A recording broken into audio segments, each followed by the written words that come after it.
শিল্পের পরিমাণ যত বাড়বে তার সাথে সাথে বাণিজ্যের পরিমাণ বাড়বে এবং তার সাথে অর্থনৈতিক পরিমাণও তত বৃদ্ধি পাবে। এই তিনটে জিনিস একে অপরের সাথে ভীষণভাবে রিলেটেড। বইয়ের দিকে তাকাও, কি বলছে দেখো, পেজ নাম্বার 100-তে বলছে কোনো দেশের বাণিজ্যের পরিমাণকে ওই দেশের অর্থনৈতিক উন্নতির মাপকাঠি হিসেবে ধরা হয়। আমরা আগেই বোর্ডেতে দেখলাম যে একটা দেশের বাণিজ্য যত বাড়বে তার অর্থনৈতিক পরিমাণও তত বৃদ্ধি পাবে। তারপর কি বলছে দেখো, শিল্পের উন্নতি হলেই ব্যবসা বাণিজ্যের উন্নতি ঘটে, কারণ শিল্পের সঙ্গে ব্যবসা বাণিজ্য বিশেষভাবে যুক্ত। আমরা বোর্ডেতে দেখলাম শিল্প থেকে ব্যবসা বাণিজ্য থেকে অর্থনৈতিক উন্নতি।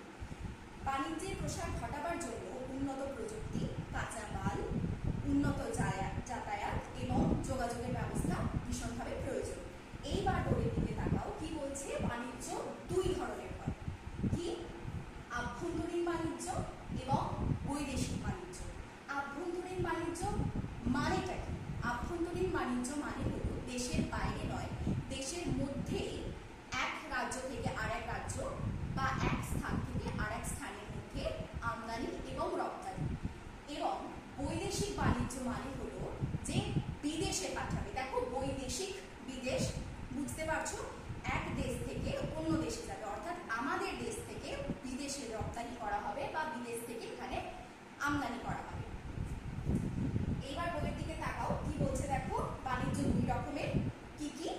আভ্যন্তরীণ বাণিজ্য, বইয়ের ভাষাটা পড়ি, দেশের অভ্যন্তরে বিভিন্ন অঞ্চলে পণ্য বিনিময়কে অভ্যন্তরীণ বাণিজ্য বলে, অর্থাৎ একটি দেশের মধ্যেই হবে এবং সেই দেশের বিভিন্ন রাজ্যের মধ্যে হতে পারে, বিভিন্ন জায়গার মধ্যে হতে পারে।